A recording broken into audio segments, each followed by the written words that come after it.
Okay, hey everybody, how we all doing today? Tekking and Barry back again. Oh, that's right. Barry's not here anymore. It's gonna get some getting used to. Barry's always just been hanging out back here, right? It's just been strange that he's not here now.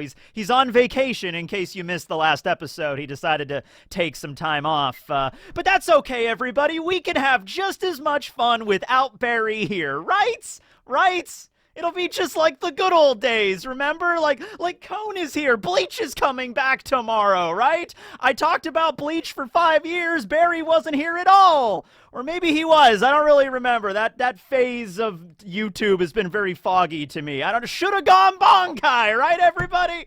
Oh, man. But in case you're curious, Barry did send me an update on his travels. He's in Quebec, Canada right now. He sent me this image. Yeah, there he is. There he is hanging out in Quebec. Or Quebec, I don't know. It starts with the letter Q, which makes it impossible to pronounce. But if you're in that general region of Canada, enjoying the fall foliage, if you see Barry walking around, tell him I said hey. All right, okay, that's all right. So today's video, though, we are going to be following up on chapter 1062. Are you guys ready to get punked? Yeah, we're gonna get punked. Just like Ashton Kutcher punked everybody in the mid-early 2000s with his hit show Punked.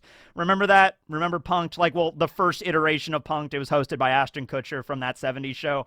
It was a pretty good show. I thought it was pretty funny. It was like a hidden camera show kind of thing. The mid-2000s were truly the golden age of comedy. Okay. But anyway, I just find it funny. Let's just start with this.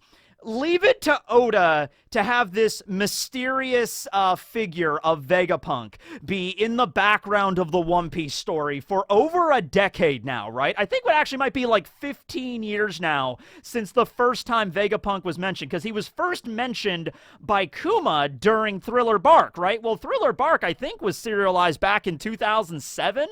Or something like that, 2006, 2007, around there. So it's probably around 15 years now since Vegapunk was first mentioned. So now we've waited all this time. We're finally at the Egghead arc where Vegapunk lives, and we're going to finally introduce his character and reveal all the secrets of Devil Fruits and everything. Leave it to Oda that even when Vegapunk is introduced, we still don't get to see what Vegapunk looks like. So that makes me think Oda is a little bit of a troll here. He's just like, all right, everybody, hold on. You want the arc with Vegapunk? It's coming up next. And I'm like, yeah, finally good to meet Vegapunk. Is like, well, funny thing about that, ladies and gentlemen, just like, it turns out there's 7 of them. I'm like, oh, fantastic. That's great. Okay. So, in the last chapter, chapter 1062, we find out that, yes, there is a main body of Vegapunk, and there are 6 other satellite bodies, as what Kaku refers to them as, that are also referred to as Vegapunk. Now, there's still a lot of stuff up in the air here in exactly... Now, I immediately jumped the gun and claimed that they were all robots or some form of, sentient AI. Now, that could be the case, but that wasn't confirmed in the chapters, so that's more of my own headcanon. That's immediately what I jumped to. Vegapunk is the main body, he's a human, and he built a bunch of robots and that had, a really advanced AI in order to serve him or something, that have their own... They clearly have their own individuality, okay? They're not robots in the sense that they are, puppets, the Pacifista. The Pacifista, or at least the first generation of Pacifista, not the Seraphim. The PX, the ones that, the PX4 that fought against the Straw Hats back at Sabaody in the, pre-time skip.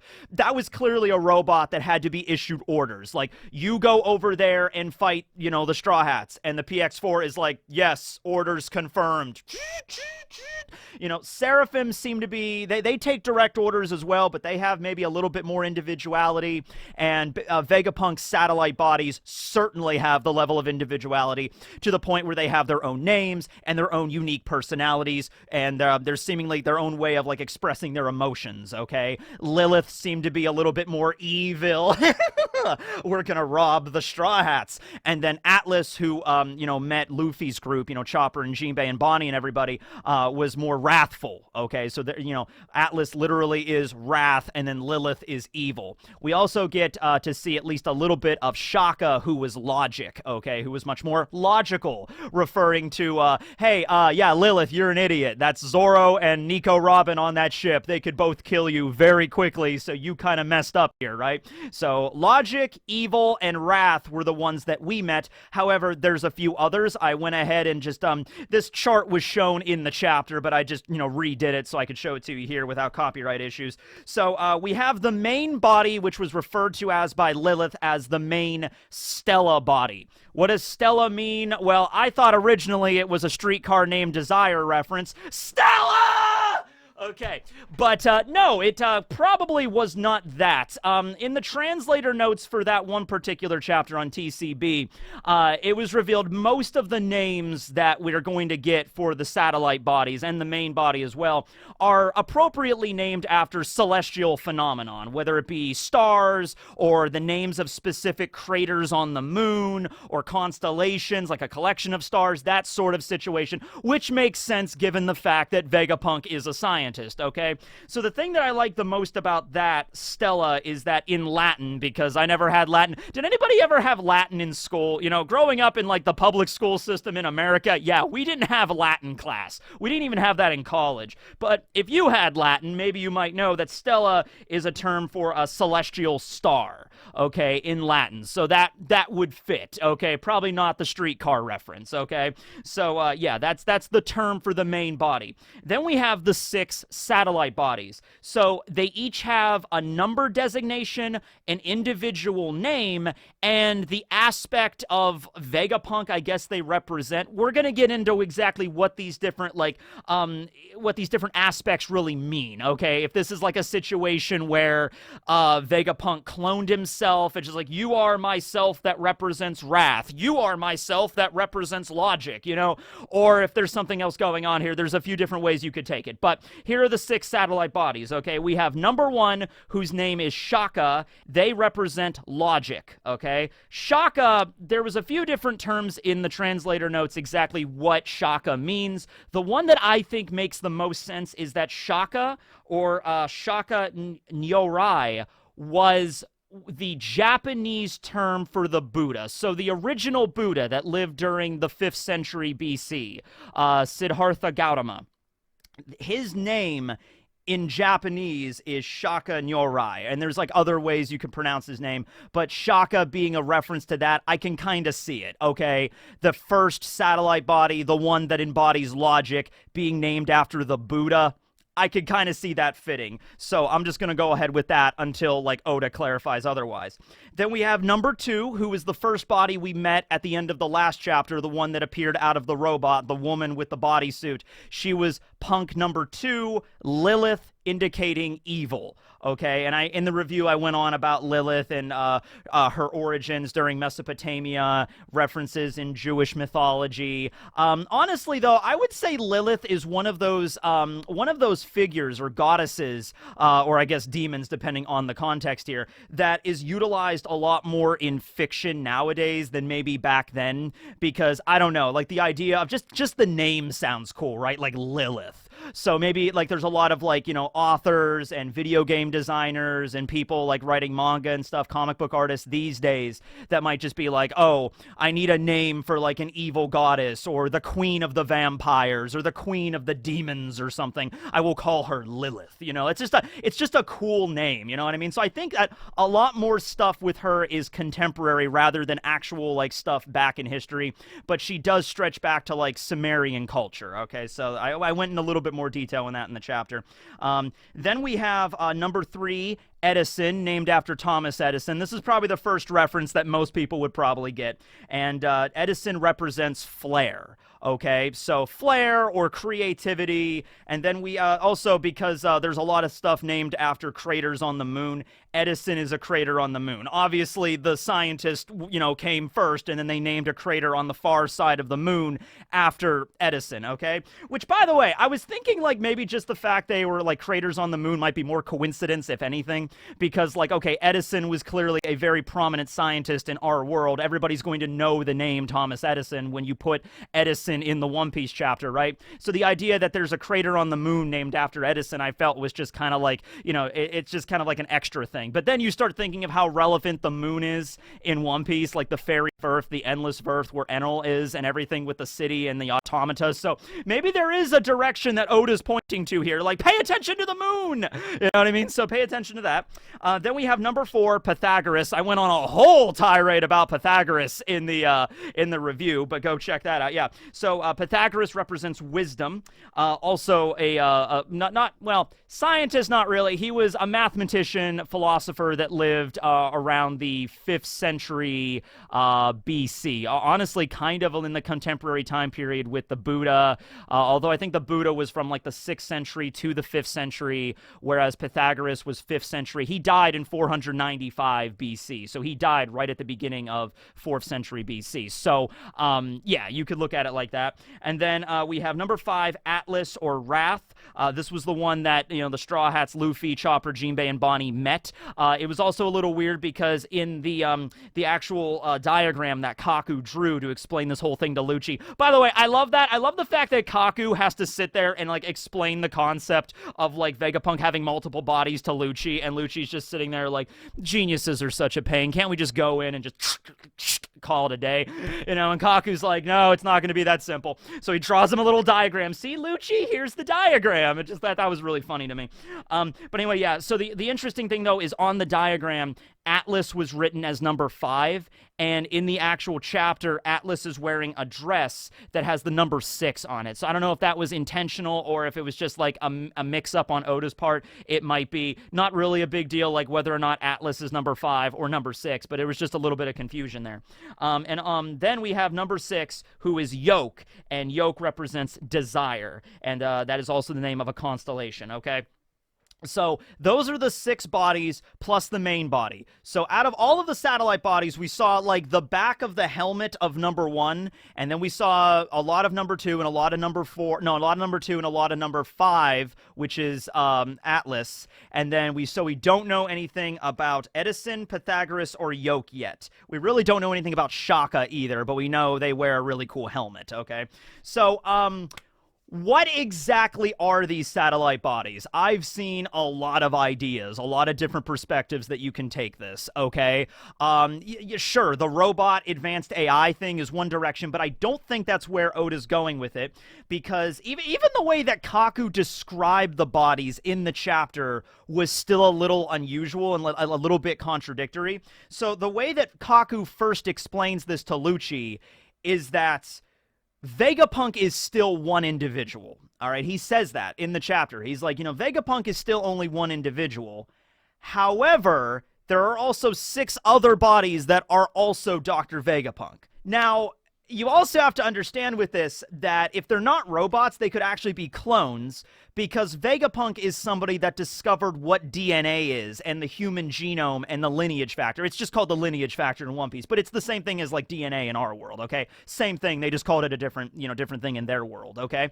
So it would not be out of the realm of possibility for Vegapunk to make 6 perfect clones, altering their DNA, changing around like their sex or how large they're going to grow, as is the case with Atlas being, as Luffy said, Atlas is about the size of Kaido, and Lilith is a woman, Atlas is as well. So, and Vegapunk is always referred to as a man. Even Robin confirms this in the last chapter, that Vegapunk has never been referred to as a woman. He's always been referred to as a guy, as an old man. So I believe the main Stella body is the old man, but then at one point he decided to make 6 other bodies, and these bodies he could basically design however he wants. It's kind of like a Build-A-Bear except with, human bodies. He could basically do whatever he wants, okay? And so on top of that, perhaps he used his own DNA, his own lineage factor, as a basis for all this. Now, even with that idea, I've been seeing some theories that even go even more crazy with it than that. Like, I was thinking, like, okay, well, maybe he just took a blood sample and he just added it into the clone machine or whatever and just pulled the lever. Pull the lever, Vegapunk! And then he just created, like, 6 bodies. Dude, I'm seeing ideas here. People are saying, like, what if Vegapunk, like, ripped out parts of his brain? You know, like, here's the part of his brain that governs logic into Shaka. Here's part of his brain that embodies wrath into Atlas. Here's the body that, you know, there's obviously a part of the brain that's like, here's the evil part of the brain, and throws it into Lilith, okay? And he rips out parts of his brain and adds them to the different bodies. I don't think it's something that drastic, because I don't think he needs to do that. I think with his lineage factor research and his own DNA as a base, probably doesn't even need to use his own blood. He could probably just use his damn hair or whatever, just throw it into the cloning machine, and he could basically alter their development in any way. So he could be like, Shaka is going to be the one that's going to be the most logical. I can literally screw around with the human brain at the developmental stage, and I can make sure that, you know, Shaka is the most logical dude that ever did exist, right? Same thing with Lilith being evil. Same thing with Edison embodying the flair or the creativity of a scientist. You can also see this from a trope angle, where there's all these different tropes of scientists in fiction. Okay, probably the most noble one would be like the evil mad scientist. Like, I will create a giant army of T-Rexes with laser nukes on their back, and then I will rule the world. So that's like the mad scientist trope. And then there's the eccentric scientist that's like creates a bunch of random like Rube Goldberg machines, like Doc Brown in Back to the Future, like at the beginning of Back to the Future, where there's that like really elaborate contraption to just feed the dog, you know, like that's the kind of shit that like Doc Brown was coming up with, kind of like the eccentric flair creative kind of scientist, right? Okay, and that's Edison, okay? And then you have the scientist of wrath, who is Atlas, that just gets infuriated at their own creations or something like it's not good enough! Bam! You know, like, you know, that kind of stuff. Then you have Wisdom. Pythagoras could just be a more standard kind of scientist, like, yes, we shall use logic. And, well, I guess not logic and wisdom, I guess, are two different things in this context, okay? And so in that situation, you have Pythagoras, who's maybe a little bit more reserved, and then Shaka also more reserved just for logic, like thinking things through, as Shaka relayed that information to Lilith about the fact that, like, you just captured a new Yonko crew. It's the Straw Hat Pirates. They can eliminate you so quickly, you messed up, okay? And then we have the last one of Yoke, or Desire. That just makes me think of Ryusui from Dr. Stone. Like, I desire this giant T-Rex with a laser nuke. I desire it. I must have it. You know what I mean? So Yoke's whole thing might be like the dreamer part of it. Yoke's whole thing might be like coming up with the concept, and the other bodies kind of roll with it, okay? Because once again, it was never really explained that do all 6 of these bodies work together to do things? Is it like Vegapunk, the real Stella body of Vegapunk, is in his lab working on stuff independently, and then all the other bodies are out there running their own research, doing their own developments, you know? Like, did Wrath stated, oh, I created the unmanned food processing vending machine or whatever, the vending machine from Idiocracy that, you know, Luffy and everybody were eating out of, okay? So Wrath stated, Atlas stated, I created that. So does that mean that, like, Wrath herself, Atlas, created this thing? Or was it like all of the Vegapunks worked together to create this thing? Or the main body created this thing? We are all one. We are all Vegapunk. We all exist to carry his will. Because that doesn't seem to be the case. It seems to be that they're all individual, carrying out their own things. Now, they definitely have a little bit of self-preservation for literally themselves, meaning all of them, because Logic did take the time, Shaka did take the time to communicate with Lilith, like, yeah, you could die if you play this wrong, so bring the Straw Hats to me, I want to meet them, okay, click, alright? There might be, maybe, you know, number 1 doesn't get along with number 2, maybe number 6 doesn't get along with number 4, or something like that. There might be some interesting, quirky things between them, but overall, they all exist as Vegapunk satellite bodies, so they probably all have, like, some self-preservation from one another. Like, I don't think we're gonna have a situation where one of the satellite bodies is going to throw another one under the bus or something like that. If there are any ones that would do that, it would be Lilith, but even with her, I don't think that's the situation, okay? Because they don't really seem to, like, hate each other or anything like that. Maybe a little annoyed, maybe a little bit perturbed by one another because of their, you know, clashing personalities, but other than that, I don't think there's, like, a major, like, conflict here. I don't think, like, they're all going to fight each other by the end of this arc or something like that. So, yeah, the way I think it is so far is that Vegapunk is sequestered in his lab. Like, he hasn't left his lab in like years, probably. And he is an old man, but he might have cybernetic enhancements or whatever, so he might be able to keep working. You know, he might be well over 100 years old, but he still can keep going because of his technology. You know, and also, I mean, hey, we might even have a Dr. Genus thing, like from One Punch Man, where Dr. Genus figured out, you know, human genomes and DNA in that manga, and one of the first things he did, he was like this old man when he finally discovered it. So like the first thing he did was he used that technology to restore him to the prime of his youth.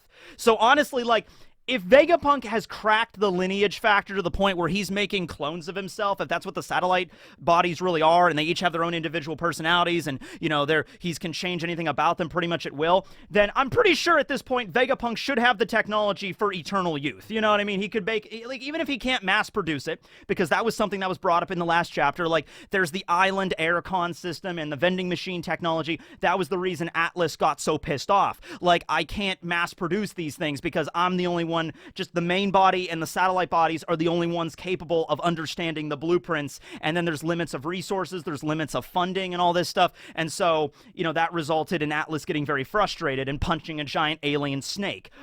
Okay, so if that's the situation, then maybe that's how it works. Maybe it's just like, okay, he can only create the eternal youth serum for himself or just on his own DNA, because he studied his own DNA the most because it's his, okay? So, yeah, we might get to see Vegapunk. He might be like in his 20s. He might be like a young man that is like over 100 years old, but he appears to be young because he's like, he was able to use science to restore his youth, and he has like, he's all decked out with like scientific enhancements, and he's like working in his lab, and he's sequestered in there, and he hasn't left for like decades, okay? Leaving the satellite bodies to kind of manage the island on their own. The whole aesthetic of this island, like the whole idea of like the giant bubble cities and houses and all that technology, all of that stuff might have been built by the satellite bodies, okay? And maybe Shaka Logic #1 is sort of like the one that's like the mayor. Using the term mayor is kind of strange. I don't think they have a government on this island, but you know what I mean? Like, you know, he's the one in charge of the island in general, okay? And then all the other bodies kind of just follow Logic's orders, okay? So that maybe makes a little bit of sense there. Let's see here. Oh, yeah. So I was having a hard time describing the aesthetic of the city of Egghead, you know, because it's like there's like rocket ships everywhere. There's bubble domes, you know, there's people flying around on jetpacks. Atlas had her own private little jetpack and everything. So I said in the review that it reminds me a lot of like the Jetsons or like, you know, Retroland from like Jimmy Neutron, you know, that kind of aesthetic. And a few people actually brought up, he's like, that actually does have a term, and the term is called Atom Punk, all right? And then that got me thinking, wait a second here, because there's like a bunch of different genres of like different aesthetics of like robots or cities. And I think we've all, probably the most common ones that everybody's heard of is, well, for number one, Cyberpunk, because Cyberpunk is the whole franchise and the show is out now. I haven't seen it yet. Everyone's telling me to watch it. I know. Everyone's just like, Tekking, you need to watch Cyberpunk. I'm like, I know. I will get to it, all right? Like, this is a thing not even on YouTube. This is a thing, like, my own friends in real life are like, you know, you need to watch Cyberpunk. It's really good. It's only like 10 episodes, but it's super solid. And I'm like, okay, I will watch it. I'll get to it at some point. So, Cyberpunk is probably the most notable right now in the zeitgeist, but also steampunk. Like, whenever you go to an anime convention, there's always people walking around like, I'm a steampunk Victorian butler, you know, or something like that. I love steampunk. I love cyberpunk's, like, aesthetic and everything, but there's a bunch of different genres that have that punk, you know, suffix to it or whatever. So the aesthetic the name I was looking for in the chapter to describe Egghead Island, like that city with all the bubbles and the Jetsons and shit, that was Atom Punk. Named so because it was popularized during the age of the atom, during the age of nukes and stuff. Like after World War II, after the true devastation of a nuclear bomb was, you know, realized and nuclear power plants started popping up all over the world, the idea of Atom Punk came into existence. So if you're watching the Jetsons, that aesthetic is Atom Punk, okay? Then there's also Cyberpunk and, you know, Steampunk, but then also there's Diesel Punk. Diesel Punk is precursing to Atom Punk, and after Steampunk, Diesel Punk is like the first half of the 20th century when you have like these big giant machines like battleships and submarines and stuff. So it's like diesel. So it's like that kind of aesthetic, you know, like you know, World War II submarines, but, you know, brought to like a whole new realization because of like the aesthetic of like its fiction. That's diesel punk. There's stone punk. Stone punk is the Flintstones. So you know how like in the Flintstones, like Fred drives a car, but it's like, it has the stone wheels and they have all this crazy stuff, like it's a can opener, but it's actually like a bird. That's stone punk, okay? It's like modern society, but everything's made out of like bones or stone, or it's like an actual, like here's a bird that like is a record player, you know what I mean? That would be stone punk, okay? Then there's biopunk, which is like everything is organic, like a city where everything is organic and shit. That's biopunk. Like, okay, this is a weird example, but it's the first thing that popped in my head. Remember the episode of Teen Titans, the original Teen Titans, where Cyborg ends up in that trash heap, and there was that weird, creepy guy, I think his name was Fix-It, and it's just like, originally he thinks that he's just a robot, like Cyborg thinks he's just a robot dude, and he's like, I am Fix-It. I will fix you. And then at the end of the episode, Cyborg like pulls away his cloak and it's like organic parts inside of him. That's kind of biopunk a little bit, I guess. I thought that would be considered that. So there's all these different genres and subgenres that end in punk. And now I'm starting to think, did Oda name Vegapunk because of that? So Oda could play around with all this shit. So we might see examples. We've already seen examples of Atom Punk in Egghead Island, but we also might see examples of steampunk and cyberpunk and biopunk and all these different kinds of punks. So that's what I meant. Are you guys ready to get punked? Because Oda might have punked us in the way that he named Vegapunk after all these different genres of punk. I'm going to spin around in a circle in my chair now for no reason. Whee! Okay, so, yeah. Crazy, right? Okay. Whew, I'm dizzy now. Okay, so, that's the way I think it is. Okay, so he's sequestered. He made clones of himself. They might have cybernetic enhancements. In fact, I think they feel they probably have to. Atlas seemed pretty strong. She was able to, like, punch Luffy into the side of a wall. You know what I mean? Yes, she does have the photonic gloves that are able to interact with light, which may very well be a power-up in order for, like, maybe Sanji or Zoro or somebody to fight against Kizaru in the future. This might be a thing where all the Straw Hats might get some sort of advanced tech, or maybe Vegapunk might give some research notes over to Usopp and Frankie so they can develop the technology for themselves, in order to fight villains coming up. It's like, so the Straw Hats now have Haki and Devil Fruits, but some of them, like Nami. Do you know what Nami's climb attack, like Nami's final version of the climb attack might be realized here on Egghead Island, right? Where she went from a regular staff, which wasn't even it wasn't the climb attack at that point. It was just a regular 3-sectional bow staff. But then Usopp makes the first version that was like party tricks at Alabasta, and then the perfect climb attack with the dials, and then the upgraded sorcery climb attack from Witheria, and then the climb attack combined the sorcery with the pop greens, from the Boeing Archipelago. The final version of the climb attack might be here on Egghead, where it could have so many different features. Like Nami's climb attack, Nami's rod is going to have so many buttons on it, so many settings, like it's going to be crazy. Like at this point, she could just be like, whirlwind typhoon, beep, boop, it could be something like that, all right? I can even only guess at what Frankie's power-ups are going to be, like lasers beyond lasers, okay? But you can think about Usopp as well, all the cool shit he could get. I mentioned in the review, Sanji might get those photonic boots or something that he could, like, kick light with, and so that's how they can fight. It's gonna be some cool stuff there, absolutely. But let's see here. I'm trying to think of anything else, because this video is already long enough, and there's so many different aspects to discuss, like, what did Zoro want from Vegapunk? That's going to be a whole separate video. The whole thing with the Cypher Pole even going there, returning the Seraphim, the defective Seraphim of Kuma. That's going to be a separate video, just, like, a lot of different angles to tackle here. But I just wanted to take one video to just go through the different bodies individually and what they may represent and exactly how this came about, okay? And also, here's the thing. I want everybody to understand this, okay? Because this is something that happens a lot in anime, okay? And every time it happens, I usually am like, whoa, I didn't see that coming, but I totally should have. Okay, so Oda introduced the premise that there are 7 bodies. There's the main body, plus there's 6 satellite bodies, okay? Don't take that at face value. Do not take that at face value. There could be a 7th.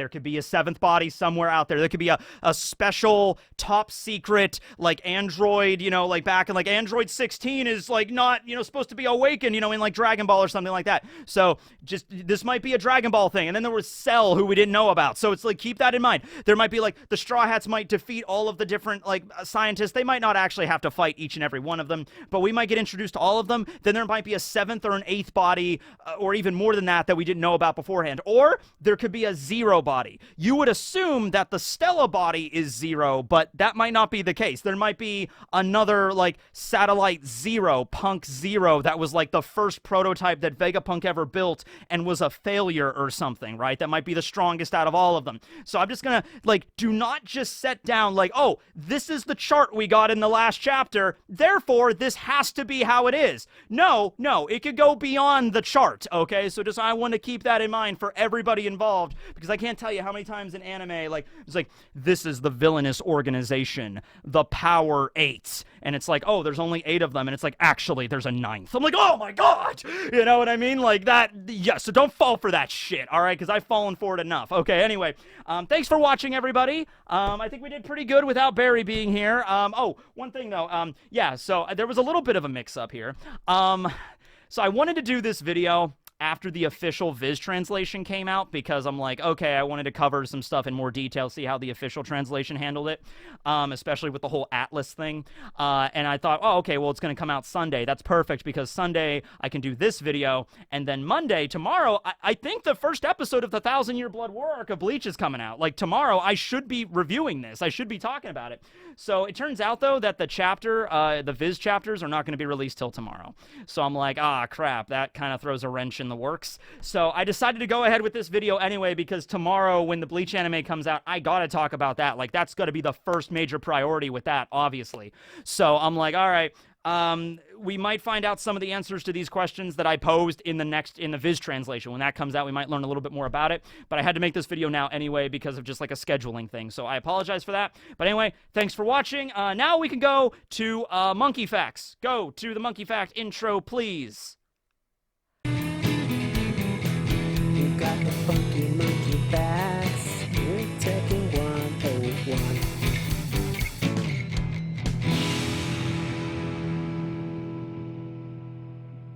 All right, so today, really simple monkey fact. We're just going to be talking about the smallest monkeys in the entire world. They are a New World monkey native to the Amazonian rainforest, and they are the both eastern and western pygmy marmoset. Oh my god, right? They're so tiny. So, yeah, they are listed as a vulnerable species right now, like a lot of other monkeys in the world. Why are the monkeys so endangered? That's so sad. But they can only, their length is only like 4 to 6 inches. Now, they do have their tail, which can actually be double the length of their own bodies, with 6 to 9 inches for like a tail span. So keep that in mind. And they only weigh about 3 to 5 ounces. Their hands are more similar. Their hands and feet are both similar to like the hands and feet of squirrels, with the way that they climb and like grapple with things and hold things. So yeah, that's the pygmy marmoset. Pretty much just the fact that they're very, very teeny tiny. Okay, well anyway, thanks for watching Monkey Facts. Thanks for watching the video, and we'll stay up to date on where Barry is at in this big wide world of ours. I wonder where Barry's gonna go tomorrow. I don't know. I have no idea. I mean, you could comment down below where you think Barry's going to go, but I'm not his travel agent. I have no idea where he's going to end up, but I guess you can comment. Later, everybody. See ya.